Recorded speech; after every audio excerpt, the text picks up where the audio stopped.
Olá, muito bom dia, queridos irmãos, paz seja convosco. Esse é o nosso canal, O Reino em Pauta, que está com você todas as manhãs, trazendo uma palavra de vida. Que Deus abençoe sua vida, sua casa, sua família. Muito obrigado pela comunhão, obrigado por estar comigo nesse ministério. Muito bem, queridos, nós estamos discorrendo aqui uma série escatológica, falando exatamente sobre a mulher e o nascimento do seu filho varão. Neste momento, amados, eu queria que você pensasse comigo nessa quinta reflexão sobre isso, acerca desse grande acontecimento. Como eu já disse, vai acontecer ao final dos primeiros 3 anos e meio, essa mulher que representa a Igreja Universal vai dar à luz e o filho varão vai subir e vai ter uma guerra com os demônios que estarão habitando na região celestial, que lá já habitam, né? E nessa guerra, Satanás perderá, e diz a palavra que vai ser lançado para a terra. Assim que ele for lançado para a terra, você imagina o que vai virar a terra, né? E a palavra diz que a mulher fugiu para o deserto. Eu vou ler aqui o verso 4, capítulo 12 de Apocalipse.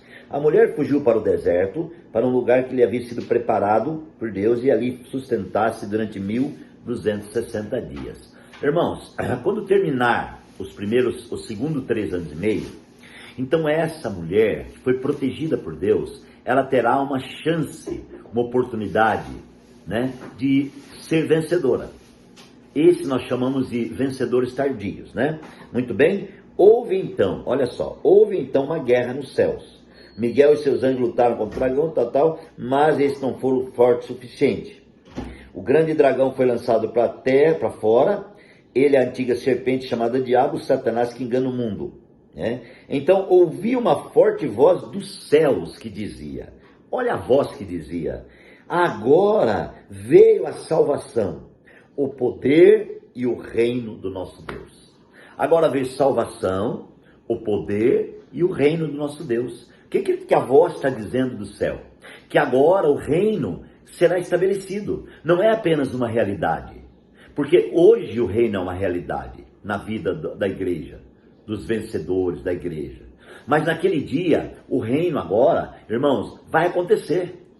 Então, chegou a salvação e o reino do nosso Deus e a autoridade do seu Cristo, pois foi lançado fora o acusador dos nossos irmãos. Glória a Deus. Irmãos, esse dia, nós almejamos esse dia, sabe?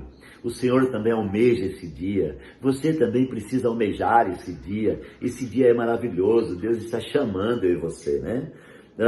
E diz que a Bíblia acusava os nossos irmãos diante do nosso Deus de dia e de noite. Você imagina, irmãos? Hoje nós temos um acusador que todos os dias, dia e noite, está acusando eu e você diante de Deus. Só que ele perde tempo, porque Deus é a nossa constituição.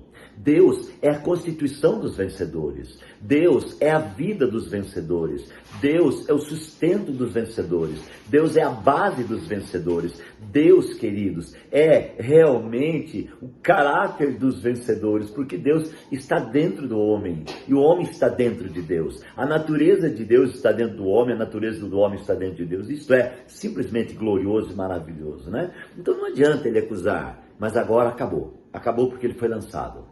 Agora ele não tem mais essa autoridade, né? Amém. E diz o verso 11, e eles o venceram.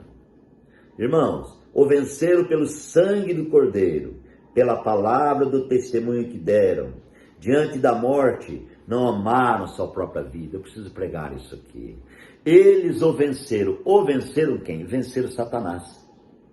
Venceram Satanás. Nós vencemos Satanás por causa de Cristo. Porque Cristo está em nós, então vencemos Satanás, né? Agora, qual que é o antídoto que nos levou a vencer Satanás?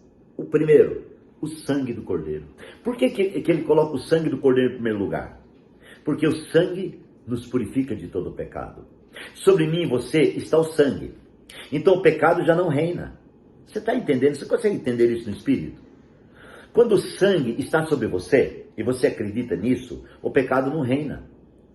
O pecado não acontece. Irmãos, o pecado bate na porta, mas você tem o sangue. Então, ainda que você seja falho, e ainda que você peque, o sangue está sobre você. João escreveu: e o sangue de Jesus Cristo, seu Filho, nos purifica de todo o pecado. Não diz nos purificou, nos purifica. O sangue é permanente. Você sabia disso? Que o sangue de Cristo é permanente? O sangue de Cristo não aconteceu na cruz do Calvário e ficou lá esquecido. Não, o sangue está vivo até hoje, irmãos.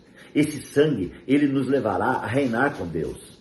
Aleluia por isso. Então eles o venceram, irmãos, o venceram pelo sangue. Então, o que nos faz vencer Satanás é o sangue purificador de Cristo. Glorifique a Deus pelo sangue de Cristo na sua vida.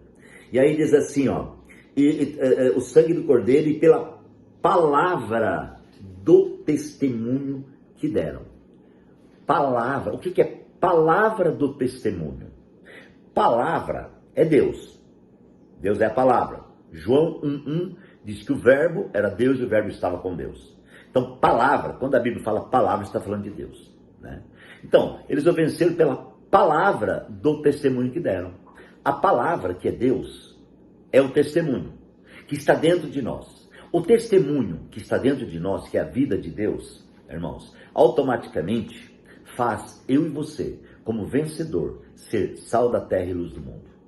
Nenhum homem é sal da terra e luz do mundo pela sua doutrina, pelo seu capricho, pela sua vontade, sabe? Pela sua santidade, entre aspas. O homem só é o sal da terra e a luz do mundo se ele tem o sangue, se ele tem a palavra, se ele tem a vida governante de Deus. Então, isso é orgânico. É preciso entender e crer de todo o coração. É preciso compreender, e Paulo diz, irmãos, que nós precisamos entender, compreender a largura, a altura e a profundidade do poder de Deus. Precisamos experimentar a boa, agradável e perfeita vontade de Deus. A perfeita vontade de Deus, irmãos, é que o sangue de Jesus esteja vivo em você. A perfeita vontade de Deus é que a palavra do testemunho seja a base da sua vida. A base, irmãos, a regra de fé na sua vida, né? E diz assim ainda, ó, a palavra do testemunho que deram. Diante da morte, não amaram sua própria vida. Ah, isso é tremendo. O que ele está querendo dizer diante da morte? Será que é quando eu vou morrer? Que eu não vou amar a minha vida e vou morrer? Não, não é isso, irmãos. Diante da morte.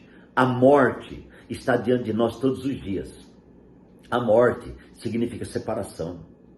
A morte, irmãos, está querendo todos os dias destruir o homem. É uma guerra. A Bíblia fala que o último inimigo a ser vencido é a morte.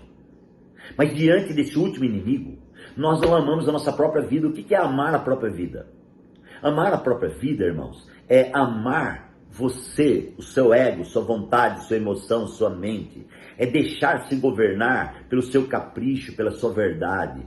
Isso, irmãos, amados, é que nós não amamos. Nós ouvimos a palavra em 1 Tessalonicenses 5:23, Paulo diz, santifiquem também o vosso espírito, a vossa alma, o vosso corpo. Quando você santifica, você se separa para Deus. Então essa separação, ela é tremenda e poderosa. Então eu não posso, irmãos, deixar de me santificar todos os dias. Eu tenho que amar a vida e não a morte. Aquilo que é morte, eu não posso amar. Preciso amar a vida, né? Louvado seja o Senhor. E a voz diz, portanto, celebrem os céus e os que nele habitam. Mas ai da terra e do mar, porque o diabo desceu até vocês. Ele está cheio de fúria, pois sabe que resta pouco tempo. Ó Senhor Jesus. Irmãos, o diabo desceu até a terra. Se hoje a terra está difícil, com o tanto de demônios que tem, vocês imaginem mais milhões e milhões e milhares e milhares que descerão. Após o rapto da igreja, descerá uma nuvem de demônios para a terra. E então a situação do mal se intensificará na terra. Ai daqueles que habitam na terra. Por isso, quem se lembra do sétimo selo? Quem se lembra dos acontecimentos do sétimo selo que eu falei na última reflexão acerca dos selos? Irmãos, será terrível. Não dá para aguentar. Lá eu li naquele dia e falei que muitos vão pedir a morte. Vão correr de um lado para o outro, vão tentar se jogar nas pedras, nos penhascos, para tentar morrer. E mesmo assim não morrerão, a morte fugirá deles. Então, amados e queridos irmãos, é algo muito grande que vai acontecer. E eu preciso entender, literalmente, no meu espírito, quem sou, por que sou, para onde vou e por que vou. Eu preciso voltar ao meu espírito para me entender. Deixa eu falar uma coisa para você. Sabe o que você precisa? Voltar ao seu espírito para te entender. É verdade, não é, que tem muitas pessoas que não entendem a si próprio? Ainda não conseguem entender quem é você? Não se situou ainda? Qual é o plano, qual é o propósito, qual é a visão? Amados e queridos irmãos, nós precisamos voltar para o Espírito, voltar a entender o plano de Deus, o plano salvador de Deus, o plano redentor de Deus, o plano reinante de Deus. Precisamos compreender, como eu já disse e repito, largura, altura e profundidade. Não apenas, queridos, levar o Evangelho de forma assim, sabe, de qualquer jeito. Eu sou crente, sou cristão. Tem gente que é crente, não sabe o que é crente, não sabe o que é ser cristão de verdade. Gente, Deus está fazendo uma chamada. Eu estou aqui cooperando com você, liberando uma palavra de vida a você. Abra o teu coração, entenda e compreenda o plano redentor, salvador de Deus. Abre o teu coração para entender o que Deus está querendo. Gente, a oportunidade de ser vencedor é agora. A oportunidade de ser filho varão é agora. A oportunidade de ser gerado como filho varão é agora. Deixa eu te falar, você sabe o que nos gera como filho varão, irmãos? É a palavra. A Bíblia diz que a palavra permanece para sempre nos céus. E Deus está gerando, então, o vencedor.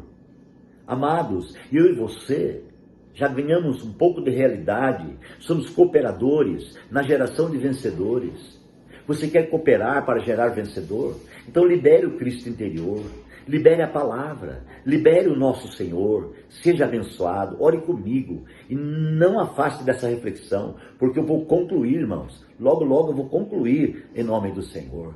Pai, nós te agradecemos, nós te louvamos, nós te bendizemos e nós pedimos a tua bênção. Fica conosco, Deus, e supre a cada um de nós de forma tremenda. É a nossa oração, em nome de Jesus. Amém. Fica com Deus, queridos. Um beijo, um abraço e até amanhã.